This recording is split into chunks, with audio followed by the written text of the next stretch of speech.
This is the banded external rotation stretch. So what this one looks like is the band is going to be at shoulder height.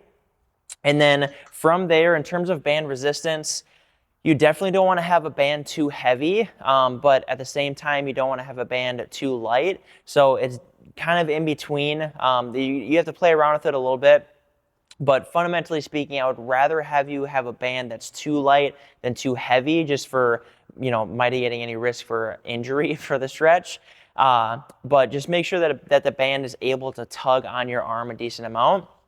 So this is what the stretch looks like. First and foremost, to set up, what I want you to make sure you do is have the band around the outside of the shoulder here. So it's basically crossing over my delt, and you're not wearing it like a purse where the band is on top of the shoulder, because what we're trying to do here is use the band to pull on the humerus bone, so the upper arm bone, in order to stretch the anterior capsule of the shoulder. Okay, so once we get that set up, then from here we're going to walk back, and then this is what the stretch looks like, right? So I'm just sitting here holding for the prescribed amount of time. A couple of big pointers is, number one, my elbow needs to be tucked in by my side and my shoulder needs to be down. Okay, that's super important.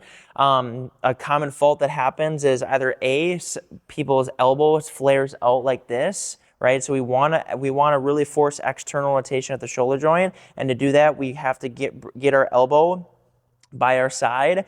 And then number two, we don't want anterior tilt of the shoulder. So we don't want to just let the band let our shoulder give in and let the band pull on it too much. We want to make sure that we're in posterior tilt of the shoulder. So in other words, we're trying to pull the shoulder blade down as we tuck the elbow in, and then obviously making sure that hand is flat on the rig right next to us. And then we're holding that stretch. You're going to have to experiment with a little bit. If you feel like your external rotation is really bad, then start off by kind of shuffling your way next to the rig, and then from there, just making sure, again, we're in that good position with the shoulder and the elbow, and then slowly rotate away. And then as soon as you start to feel a stretch through the armpit area, and maybe even a little bit through the pec, but most likely it's going to be through the armpit area, because that is that anterior capsule and that subscapularis, one of our 4 rotator cuff muscles, then you should be good, right? On an intensity level, it should be around a